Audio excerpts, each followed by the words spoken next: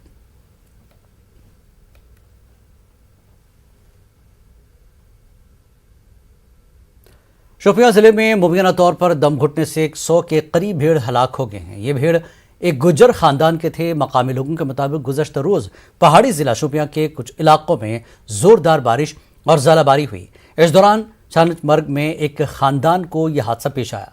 छानचमर्ग के एक रिहायशी मोहम्मद शफी शेख ने भेड़ों को तेज़ बारिश और ज़ालाबारी से बचाने के लिए एक कमरे में बंद कर दिया। सुबह उठने पर उन्होंने तमाम भेड़ मुर्दा पाए। बताया जाता है कि भेड़ दम घुटने से हलाक हो गए। महकमे पशुपालन की एक टीम भेड़ों की मौत की वजह जानने के लिए छानचमर्ग पहुंच गई। अभी तक इस हवाले से महकमे की तरफ से कोई बयान सामने नहीं आया है। सब आपके सामने ही है कि देखो कि अल्लाह का कहर है। ऊपर से नुकसान तो हुआ है। अभी डिपार्टमेंट के बंदे आए हैं, शीप डिपार्टमेंट से अब आए हैं, तवाल साहब भी आए थे, शायद तहसीलदार साहब भी आने वाले हैं। यहाँ पे मौका देखेंगे। नुकसान तो बहुत हुआ है। इसका जो काम कारोबार सब यही था, इसका रोजी रोटी जो चल रहा था इसी पे चल रहा है। बंदा बहुत गरीब था। नुकसान तकरीबन 100 के आसपास से 102-3 के आसपास नुकसान भी हो गया है। ये कम से कम 30-40 लाख का नुकसान है। बाकी हम इससे ज़्यादा क्या बोल सकते हैं। रहबर खेल मुलाजमीन ने बारामूला में एहतजाज किया। इस एहतजाज में इजाक के कई लीडरान भी शामिल रहे। एहतजाजी मुलाजमीन ने उन्हें मुस्तकिल करने और GAD के हालिया हुक्मनामे को वापस लेने की मांग की। उन्होंने कहा कि असामियों की नई तशहीर से सैकड़ों खानदान मुतासर होंगे। एहतजाजियों ने कहा कि पहले की पॉलिसी के तहत 7 साल के प्रोबेशन मुद्दत के बाद उन्हें मुस्तकिल करना था। उन्होंने कहा कि वो माहाना 3000 रुपये के कलील मुशाहरे पर काम कर रहे हैं। उन्होंने हालिया तजवीज़ को सरासर नाइंसाफ़ी से ताबीर किया। इजाक और JKTF ने एहतजाजी मुलाजमीन के साथ इजहार एकजहती किया। एहतजाजियों ने कहा कि उन्होंने वो सब काम किया जो हुकूमत ने उन्हें करने को कहा, मगर अब उन्हें इसका ये सलाह दिया जा रहा है। ऑर्डर के तहत मुख्तलिफ डिपार्टमेंट्स में लगाया गया था, जो कि 5 साल और 7 साल की पॉलिसी के तहत उनके बाद में रेगुलराइज करना था। इस ऑर्डर के तहत ये नफसियाती दबाव में आ गए और उन्होंने हर जगह प्रोटेस्ट किया। श्रीनगर में, जम्मू में और यहाँ पर आज जिला हेडक्वार्टर में एम्प्लॉय जॉइंट एक्शन कमेटी इस प्रोटेस्ट को भरपूर सपोर्ट करते हैं और तब तक इनके साथ रहेगी जब तक ने LG एडमिनिस्ट्रेशन इन्हें रेगुलराइज करे, इनके साथ मामला तय करे। सब कमेटी इनकी जो बनी थी वो इसलिए बनी थी ताकि जो मुद्दत थी 7 साल वो कम की जाए और जो है इनकी जो माहाना उजरत बढ़ाने के लिए जो है वो सब कमेटी तश्कील दी गई थी। लेकिन अफसोस ये है कि जब कुछ दिनों पहले वो ऑर्डर आया तो ये बेचारे सारे जो रहबर खेल साजा कराम थे या बाकी रहबर जंगलात वगैरह जो थे, ये बेचारे जहनी जो है तनाव के शिकार हो गए ऑर्डर देके। तो अब ये उस ऑर्डर के खिलाफ यहाँ पे जमा हुए हैं और हम पूरी क़यादत एम्प्लॉय जॉइंट एक्शन कमेटी इनके साथ है और इनके साथ रहेगी जब तक इनके मसाइल को हल किया जाए। PM पैकेज के कश्मीरी पंडित मुलाजमीन का मुतालबा है कि वो जम्मू या किसी और जगह अपना तबादला चाहते हैं। इन मुलाजमीन के नुमाइंदों के एक वफद ने श्रीनगर में LG से मुलाकात की। सनहा से मीटिंग के बाद उन्होंने एक प्रेस कॉन्फ्रेंस की। उन्होंने बताया कि LG ने रिहायश और ज़िले हेडक्वार्टर्स में ट्रांसफ़र जैसे मसाइल हल करने का उन्हें यकीन दिलाया, लेकिन उनका कहना है कि ऐसी यकीन दहानियों से नहीं चलेगा। ये लोग दूसरी जगह मुंतकिल कर देने का मुतालबा कर रहे हैं।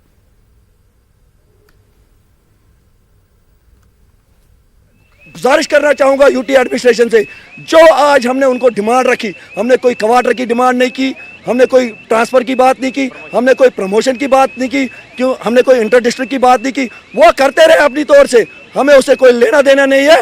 लेकिन हमने एक ही बात की, इस मसले का अभी जो सोल्यूशन है वो रिलोकेशन है, to get safer places with our families till you give us a blueprint that there is normalcy. जब तक ये मासूमों का कत्लेआम बंद नहीं होगा, चुन चुन के जो ये टारगेट किलिंग हो रही है, इसका ये लम्हा दौर ये बंद नहीं होगा, तब तक हमें यहाँ पे मत रखा जाए। एक ही डिमांड है, that was the rescue, that was the relocation of the two the safer places, और हमें अपने जम्मू अपने फैमिली के साथ भेजिए टिल जब तक आप यहाँ पर नॉर्मलसी नहीं करते या आप पूरे कश्मीरी पंडित समुदाय को यहाँ पर नहीं लाते हो। हमारी यही बात है। हम लोग कोई यहाँ से भागना नहीं चाहते, हम लोग तो नौकरी करना चाहते हैं। 12 साल से तो हम लोग यहाँ पर सर्व कर रहे हैं, मगर 12 साल में ऐसा क्या हुआ, वो तो हम लोगों ने उनको बोला कि भैया आपका जो पैन टेररिज्म है दैट इज मोर डेंजरस, क्योंकि उन्होंने हमें बहुत ज़्यादा परेशान कर दिया।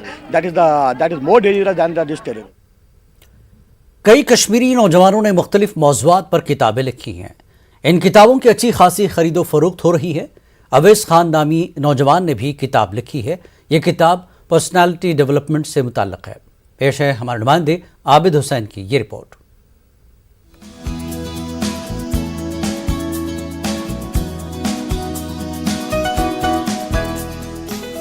नौजवानों का हौसला बढ़ाने और एहसास कमतरी खत्म करने के सिलसिले में जिला श्रीनगर के ओवैस खान नामी एक नौजवान ने काबिल सताइश पहल की है। ओवैस ने किताब लिखी है जो मार्केट में काफी फरोख्त हो रही है। ओवैस ने decoding the heart winning personality नामी किताब तस्नीफ की है। ओवैस अपनी पढ़ाई के बाद दिल्ली में अपने वालिद का कारोबार संभाल रहे हैं। वो कारोबार के साथ साथ पर्सनैलिटी डेवलपमेंट पर भी तलबा को लेक्चर देते रहते हैं। ओवैस का कहना है कि लोगों से मिलना और अच्छी बातें रिकॉर्ड करना और फिर उन्हें तहरीरी शक्ल देना इनका शौक रहा है। एक्सीडेंटली हुआ, ये कुछ मेरा ये एक मोटिव नहीं था मैं बुक लिखूंगा कभी। पढ़ाई करते करते मुझे कोई भी इंसान मिल जाता था, जैसे डॉक्टर्स हो गए, साइको, मगर मेजॉरिटी लोग डिफरेंट माइंडसेट के मिलते थे, मेरे मतलब के नहीं होते थे। तो कोई मगर जो भी उसमें से अब कोई इंसान मिलता था जो अच्छे माइंडसेट का मिलता था, तो उनसे मैं कुछ ना कुछ रिकॉर्ड कर लेता था, जॉट डाउन कर लेता था बातें। तो इतना ही काफ़ी फिर भी नहीं था। साइकोलॉजी की बुक्स पढ़ी। ओवैस का कहना है कि एक कंपनी की टीम सर्वे के सिलसिले में उनके पास आई थी। कुछ महीनों बाद कंपनी का प्रोडक्ट मार्केट में आ गया। इसके बाद ओवैस को ख्याल आया कि उनके पास लोगों के तजुर्बात और दीगर मालूमात मौजूद हैं। ऐसे में इन्होंने इसे किताब की शक्ल देने का फैसला किया। 2019 से इन्होंने किताब पर काम शुरू किया। 2021 में किताब मार्केट में आई। ये किताब ऑनलाइन भी दस्तयाब है। अल्हम्दुलिल्लाह इसका रिस्पांस बहुत अच्छा है, बहुत ज़्यादा अच्छा है मार्केट में। पॉइंट्स वाइज मैंने बुक में रखा है। 16 पॉइंट्स से मैंने ब्रेक किया इस बुक को। ये 16 पॉइंट्स ही नहीं है, मैंने मर्ज किए पॉइंट्स को। तो जब पॉइंट्स को मर्ज किया ताकि रीडर को लगे 100 पेज की ही बुक है, तो रीडर को लगे कि नहीं यार मैं बहुत पढ़ रहा हूँ, अब इसमें कितना मेरी पहले ही इतनी पढ़ाई है, अब मैं कहाँ से ये बुक पढ़ूंगा। ये 115 पेज में ही बुक खत्म हो जाती है। ओवैस कहते हैं कि मौजूदा वक्त में एहसास कमतरी की वजह से नौजवान नस्ल गलत रास्तों की तरफ जा रही है। ओवैस का दावा है कि इस किताब का मुतालिया करने से नौजवानों का हौसला बढ़ेगा और उनमें एहसास कमतरी खत्म होगा।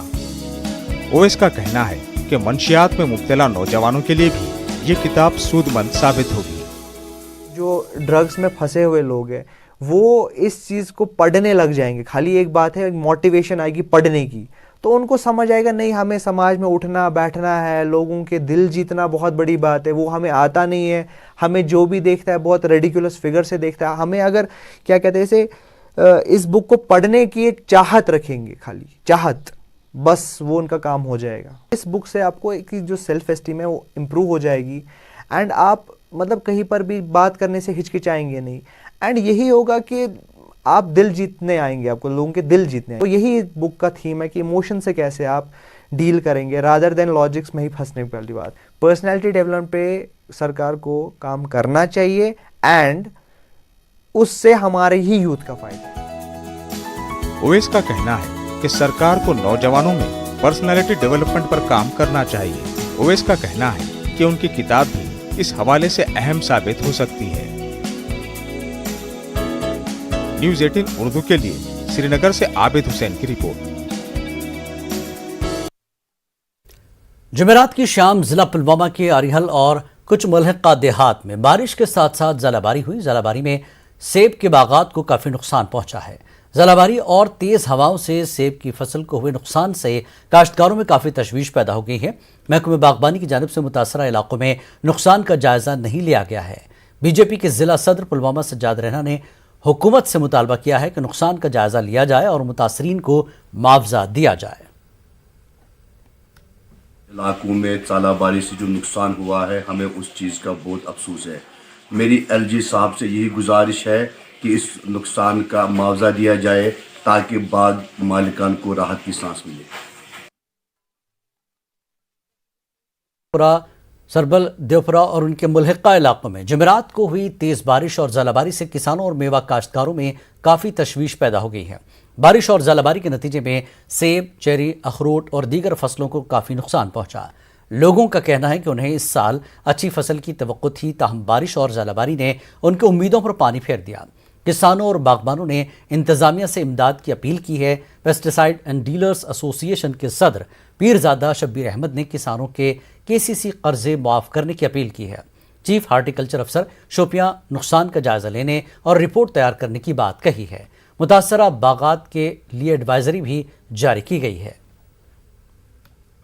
हमारा हार्टिकल्चर डिपार्टमेंट कि एग्रीकल्चर डिपार्टमेंट इस वक्त ऑनरेबल डिप्टी कमिश्नर साहब खुद इसका मॉनिटर करे और हर जगह इनको भेज दे, ताकि इसका जो नुकसान हुआ है उसका तखमीना लगाकर उनका कुछ सदवाब हो जाएगा। और मैं अपनी एसोसिएशन की तरफ से आपको आश्वासन देता हूँ कि अगर हमारी भी जरूरत पड़ी कहीं तो हम कोई भी लतलैत से काम नहीं लेंगे। हमारी तरफ से एक एडवाइजरी है कि वो कल से ही उन अपने बागों में स्प्रे करें, खासकर जो ज़ाइनोप्रोस हेक्सा है इस केमिकल का स्प्रे करें 100 ग्राम 100 लीटर पानी में, या डोडीन, अगर किसी को ये नहीं मिलता तो डोडीन है, डोडीन वो कर सकते हैं, सुपरस्टार 60 ग्राम के हिसाब से इसमें लिक्विड भी आता है और पाउडर भी आता है। अगर लिक्विड है तो 90 ml इसमें पड़ते हैं 100 लीटर पानी में।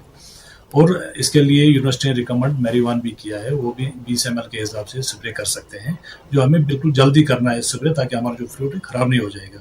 और स्प्रे के 3-4 दिन के बाद हमें ये यूरिया 0.2% यानी 200 ग्राम हमने डालने 100 लीटर पानी में, उसका स्प्रे करना है। जो उन SDRF नॉर्म्स में आते हैं उनको गवर्नमेंट मुआवजा देती है, हमें उम्मीद है इंशाल्लाह कि गवर्नमेंट इनको भी मुआवजा देगी। श्रीनगर के शेर कश्मीर इंटरनेशनल कन्वेंशन सेंटर में मेगा गोल्फ टूरिज्म समिट और टूर्नामेंट का इफ्तिताह किया गया। फिक्की, छत्तीसगढ़ टूरिज्म बोर्ड और Indian golf tourism association J&K tourism department के ताउन से ये इवेंट मुनक्किद करा रहे हैं। रॉयल स्प्रिंग्स गोल्फ कोर्स और पहलगाम गोल्फ कोर्स में कल से मैच मुनक्किद होंगे। मुल्क व बैरून मुल्क से आने वाले गोल्फर्स इस इवेंट में शामिल हो रहे हैं। LG के मुशीर RR भटनागर ने सेक्रेटरी टूरिज्म सरमद हफीज की मौजूदगी में इसका इफ्तिताह किया। We have a number of golfers who are participating from all over the country. इसके बाद कई ऐसे और golf courses हैं through the year जो यहाँ हम organize करने जा रहे हैं, जिसमें through summer we have golf tournaments happening here in Royal Springs Golf Course and Pahalgam as well, and golfers from all over the country, in fact some from abroad as well, are traveling and enjoying the beautiful golf courses we have. आप देखिए शायद हमारे देश में एक ही ऐसी जगह है जहाँ आज के समर में भी आप दिन के वक्त golf खेल सकते हैं। We have such beautiful temperatures. यहाँ देखिए कंप्लीट गोल्फिंग सर्किट है, चाहे हमारा रॉयल स्प्रिंग गोल्फ कोर्स हो, हमारा जो है पहलगाम का जो है गोल्फ कोर्स हो, जम्मू में इसी तरीके से अगर आप देखें तभी गोल्फ कोर्स है, कश्मीर गोल्फ कोर्स है, और इवन हमने रिवाइव कर लिया है गुलमर्ग वाला गोल्फ कोर्स भी। और पूरी कंट्री में अगर आप देखेंगे these are the best golf courses, और बहुत सारे लोग जो खास तौर से हाई एंडेड टूरिस्ट जो है वो गोल्फ खेलने के लिए भी आते हैं, they at the same time visit as tourists. तो मुझे लगता है this is one of the best platforms to attract high end tourism. नगर में जब हमारा परसों होगा तो उसमें हम कोई 90 से 100 गोल्फर्स को एक्सपेक्ट कर रहे हैं, क्योंकि इससे ज़्यादा फिर लेना गोल्फ गेम के लिए मुश्किल हो जाता है। तो एक बड़ा अच्छा रहेगा, इंटरेक्शन रहेगा। उसके बाद हमारा नेटवर्किंग लंच होगा, कुछ नॉन गोल्फर्स भी आएंगे जो आके वहाँ का देखेंगे। और इससे मुझे लगता है कि जिस तरह कश्मीर ने तरक्की की है टूरिज़्म में, जबकि सारा देश और सारी दुनिया एक डर के अंदर से गुजर रही थी, उस टाइम जम्मू कश्मीर एक तैयारी कर रहा था कि कैसे वो टूरिज़्म को अट्रैक्ट करेगा, जो उन्होंने करके दिखा दिया है। Of course, I think absolutely is the right way. You must find unique areas. You can find your heritage. You can find golf tourism. You can sport tourism. You can find any kind of sport, especially in golf. But you must find your niche. You must develop that. You must do the proper marketing. You must, of course, have the proper offer and so on. And I think there's enormous potential. News 18 Urdu की खबर का एक मरतबा फिर असर देखने को मिला है। भद्रवा में जंगली फूलों को देखने के लिए सयाहों की आमद न के बराबर होने से मुताल्लिक न्यूज़ 18 उर्दू ने खबर नशर की थी। सयाहों को राग़िब करने में भद्रवा डेवलपमेंट अथॉरिटी और महकमे सियाहत की नाकामी का मसला उजागर किया गया था। इस खबर के बाद मुताल्लिकीन मुतहर्रिक हो गए हैं। 31 मई को फॉक्स ग्लो फेस्टिवल का इनेकाद करने का फैसला किया गया है। फौज, ज़िला इंतज़ामिया और BDA के इश्तराक से फेस्टिवल का इनेकाद होगा। सियाहती सनत से जुड़े अफराद इस फैसले से खुश हैं। उन्होंने न्यूज़ 18 उर्दू का शुक्रिया अदा किया। ये राय दुरुस्त है, लेकिन आप बहुत ही खुशी का हमें मकाम है कि भद्रवा में फिर दोबारा वही 2-3 साल के बाद एक मेला होने जा रहा है, और हम सबसे अपील करना चाहेंगे जहां आए लुत्फ उठाएं। और हम आपका फिर मीडिया वालों का धन्यवाद करेंगे, आपने इशू को रेज किया और गवर्नमेंट को सोचना पड़ा कि ये कौन सी जगह है जहाँ की ये फूल होते हैं। पहले शुक्रिया अदा करते हैं सिस्टम का कि देर आए सवेर आए, लेकिन कुछ न कुछ तो हमें लगता है इससे कुछ बेनिफिट होगा। जो फ्लावर लवर्स हैं, टूरिस्ट हैं, वो यहाँ पे आएंगे और उम्मीद है हमें इसको अब रुकने नहीं देंगे ये लोग, और आगे भी जो हमारे जो कैलेंडर बनेंगे फेस्टिवल्स के या प्रमोशंस के, ये करते रहे। के परसों भी आप जो है बहुत अच्छी कवरेज और जैसे आप पूरे भद्रवाह को प्रोजेक्ट करते रहे और जो हमारे टूरिस्ट हैं उनकी तवज्जो जो भद्रवाह की तरफ मरकूज करते रहे, आइंदा मैं उम्मीद करता हूं कि आपका ये बहुत पॉजिटिव रोल रहेगा। आप जो हमारे ये हिडन एक ट्रेजर्स हैं या हिडन साइट्स हैं टूरिस्ट की, इनको जो है उजागर करके जो है वर्ल्ड के टूरिज्म मैप पे लाते रहेंगे ताकि ज़्यादा से ज़्यादा लोग आएँ और ज़्यादा से ज़्यादा हमारी जो इकनॉमिक ग्रो है और लोग भी जो है आएँ, अपनी सेहत को अच्छी रखें, एंजॉय करें। ये सारा जो है हमारा एक मिलजुल के इवेंट। वादी चनाब के मारूफ शायर अब्दुल कुद्दूस रसा जावदानी को याद किया गया। उनकी 42वीं बरसी पर यौम रसा के उन्वान से महफिल मुनक्किद कराई गई। यूनिवर्सिटी ऑफ जम्मू के शोबे उर्दू और institute of music and fine arts ने बाहमी इश्तराक से प्रोग्राम का अहतमाम कराया। ये तकरीब यूनिवर्सिटी ऑफ जम्मू के शोबे उर्दू में बने ज्ञान चंद ऑडिटोरियम में मुनक्किद की गई। नामवर शोरा, अदबी दुनिया से मुंसलिक शख्सियात, स्कॉलर्स और स्टूडेंट्स बड़ी तादाद में शरीक थे। मुक़र्रिरीन ने रासा जावदानी की ज़िंदगी के मुख्तलिफ पहलुओं को उजागर किया। उर्दू और institute of music and fine arts ने एक तकरीब का एहतमाम किया है जिसमें हमने महफ़िल गज़ल रखी है और रियासत के दो मशहूर गुलकार दीपाली वातल और सूरज सिंह जो है रसा साहब की गज़लों को पेश कर रहे हैं। हमारे MA के और रिसर्च स्कॉलर हैं उनको इससे मुतारिफ़ कराते हैं कि रसा साहब का जो किरदार है, जो रोल रहा है उर्दू शायरी में और कश्मीरी शायरी में वो क्या रहा है, तो उससे वो रोशनास होते हैं। तो इसी हवाले से हम हर साल 27 मई को यौम रसा के हवाले से इस तरह की महफिल का इनेकाद करते रहते हैं और आइंदा भी ये सिलसिला जारी व सारी रहेगा। छाया शाम खराज अकीदत पेश करने के लिए है। रसा जावेदानी 1979 में इसी दिन इंतकाल कर गए थे। उनके शहरी मजमूए लाला सहरा, नेरंग गज़ल शाया हुए हैं और रसा जावेदानी जो थे वो एक सेकुलर। अमरनाथ यात्रा के सिलसिले में डीसी अनंतनाग डॉक्टर पीयूष सिंगला ने चंदनवारी का दौरा किया और चंदनवारी के रास्ते में मुख्तलिफ तरक्याती कामों का जायजा लिया। चंदनवारी में डीसी ने मुख्तलिफ महकमों की लोकेशन लेआउट, फ्रेस्किंग एरिया के फेस लिफ्टिंग, लंगर स्पॉट, बैतुल खला, दुकानों के लिए जगह की अलॉटमेंट और वेटिंग रूम्स का जायजा लिया। डॉक्टर सिंगला ने चंदनवारी पहलगाम रोड पर मैगडमाइजेशन का जायजा लिया। उन्होंने चंदनवारी बेस कैंप अस्पताल का दौरा किया। उन्होंने पेट्रोल पंप्स पर ट्रांसपोर्ट की सहूलियात का मुआयना किया। पहलगाम में इजाफी हेलीपैड पर जारी काम का जायजा लेते हुए डीसी ने अमल दरामद करने वाली एजेंसी के साथ बातचीत की। उन्होंने बताया कि टाइमलाइन के मुताबिक काम हो रहा है। जिला शोपियां के केलर में ब्लॉक डेवलपमेंट ऑफिस गैर फ़ाल होकर रह गया है। 24 एग्जीक्यूटिव पोस्टें खाली पड़ी हुई हैं। सरकारी इंतजामिया ने खाली पोस्टों पर इंचार्ज अफसरों को तैनात करने की जहमत भी गवारा नहीं की है। ब्लॉक ऑफिस में तैनात 13 हेल्परों, 1 जूनियर इंजीनियर और 10 VLWs के कंधों पर पूरी जिम्मेदारी डाल दी गई है। मनरेगा से मुंसलिक तालीम याफ्ता ठेकेदार अपना रोजगार गंवा रहे हैं। ब्लॉक डेवलपमेंट ऑफिस का बोर्ड भी बेढंगी तरीके से रख दिया गया है। पुराना पड़ चुका ये डिस्प्ले बोर्ड सरकारी इंतजामिया की नाअहली का मुंह बोलता सबूत पेश कर रहा है।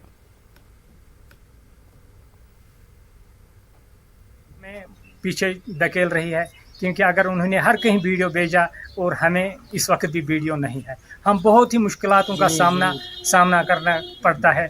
यहाँ नरेगा काम चल रहा है, कहीं भी किसी का एस्टिमेट, किसी का अप्रूवल रुका हुआ है, कोई भी काम ग्राउंड पे नहीं हुआ। जो यहाँ से ट्रांसफ़र किए गए और दोबारा वापस उन पोस्टों पर किसी को भी तैनात किए गए नहीं किया गया, जिसमें JEs है, टेक्निकल असिस्टेंट्स है, जूनियर असिस्टेंट्स है, वगैरह वगैरह। बहुत से हम बहुत ही सफ़र कर रहे हैं। ये हमारा ब्लॉक सिर्फ नाम का पतिम 2 वरी गो अस ब्लॉक कैडरस में सफ़र करान। वो इंसाफ क्या पहाड़ी एरिया यथ में 22 हल्कं 45 गांव काम करान। नौजवान वनकस लगित नश करनस कुन। क्या वजह? मे पृछो 2 नौजवान दोप कम कर वो मजूर, नौकरी कर नरेगा मजूर, मगर अथॉरिटी अप्रूवल एस्टिमेट कुन कर मजूर मशगत अस बन। शाहपुर कुंडी डैम स्कीम के तहत बनाई जाने वाली नहर के लिए हुसूल अराजी का अमल शुरू हो चुका है। जिला कठवा के बसंतपुर कुथरेल में प्रोजेक्ट के तामीराती काम जारी हैं। ज़मीनें और घर खाली करवाए जा रहे हैं।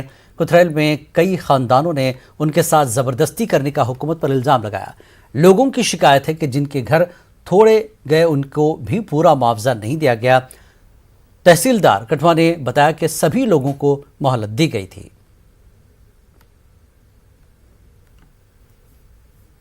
ਸਾਡੇ ਨਾਲ ਕਿਉਂ ਐਸੀ ਕਰ ਰਹੇ ਨੇ ਤੇ ਸਾਨੂੰ ਇਹੋ ਹੀ ਹੈ ਕਿ ਸਾਡਾ ਸੁਣਾਈ ਵਾਲਾ ਕੋਈ ਨਹੀਂ ਹੈ। ਅਸੀਂ ਸੁਣਾਈਏ ਕਿਹਨੂੰ? ਕੋਈ ਮਿਨਿਸਟਰ ਹੁੰਦਾ ਉਹਦੇ ਨਾਲ ਗੱਲ ਕਰਦੇ ਜਾਗੇ, ਕੋਈ ਅਫਸਰ ਅੱਛਾ ਹੁੰਦਾ ਉਹਦੇ ਨਾਲ ਗੱਲ ਕਰਦੇ ਜਾਗੇ, ਕੋਈ ਸਾਡੀ ਸੁਣਾਈ ਨਹੀਂ ਕਰਦਾ, ਕੋਈ ਸੁਣਾਈ ਨਹੀਂ ਸਾਡੀ। ਇੱਕ ਜਿਸ ਲੇਡੀ ਦਾ ਘਰ ਵਾਲਾ ਨਹੀਂ ਹੈ ਉਹਦੇ ਫੋਰਸ ਸੁੱਟਾ ਤੇ ਸ਼ਰਮ ਨਹੀਂ ਆਣੀ ਬਣਦੇ ਬੜੇ ਬੜੇ ਅਫਸਰ। ਜਿਸ ਬੰਦੇ ਦਾ 50 ਲੱਖ ਆ ਉਹਨੇ ਅਸੀਂ 20 ਲੱਖ ਦਿੱਤਾ।